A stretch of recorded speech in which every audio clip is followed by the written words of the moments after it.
पवन सिंह का बर्थडे आने से पहले ये दुखद खबर। तो दोस्तों मैं आप सभी को बता दूं कि वही भोजपुरी के एक डायरेक्टर हैं जिसका नाम है देवेंद्र त्रिपाठी, और पवन सिंह के काफ़ी अच्छे मित्र रहे हैं ये, और अभी भी मित्र हैं, ऐसा नहीं है कि मित्र नहीं है। इनके इंस्टा आईडी पर जाकर भी देखिएगा तो अधिकतर पोस्ट पवन सिंह का ही रहता है और डीपी भी पवन सिंह का ही लगा हुआ है। तो मैं आप सभी को बता दूं कि पवन सिंह के बर्थडे के आने से पहले ही देवेंद्र त्रिपाठी जी की पत्नी की मृत्यु हो गई है, जो कि आप लोग फोन के स्क्रीन पर देख सकते हैं। और मैं आप सभी को बता दूं कि मृत्यु हालांकि सबका होता है, लेकिन इतनी कम उम्र में हो जाना ये चीज़ थोड़ी गलत है। और पवन सिंह के काफ़ी अच्छे दोस्त रहे हैं देवेंद्र त्रिपाठी जी, तो कहीं ना कहीं पवन सिंह के ऊपर भी एक सदमा सा गहरा चोट सा लगा होगा।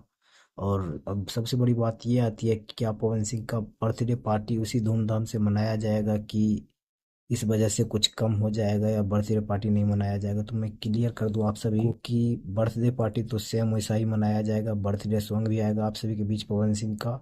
लेकिन वो काम है इंसान का, अब आदमी अगर काम छोड़ दे तो ये चीज़ें सही नहीं है। हालांकि उसका दुख पवन सिंह के दिल में जरूर होगा, लेकिन अपने काम से भी पीछे नहीं हट सकते हैं। तो आप सभी के बीच बर्थडे सॉन्ग भी आएगा और बर्थडे बर्थडे सेलिब्रेशन वीडियो भी आएगा, उसके लिए कोई दिक्कत नहीं है। तो अभी का सबसे बड़ा अपडेट यही था। ये अपडेट आप लोग को कैसा लगा हमें कमेंट बॉक्स में जरूर लिखिएगा, और देवेंद्र तिवारी की पत्नी की आत्मा को शांति के लिए और कमेंट बॉक्स में सत सत नमन जरूर लिख दीजिएगा। मिलते हैं किसी अगले अपडेट के साथ, तब तक के लिए बाय।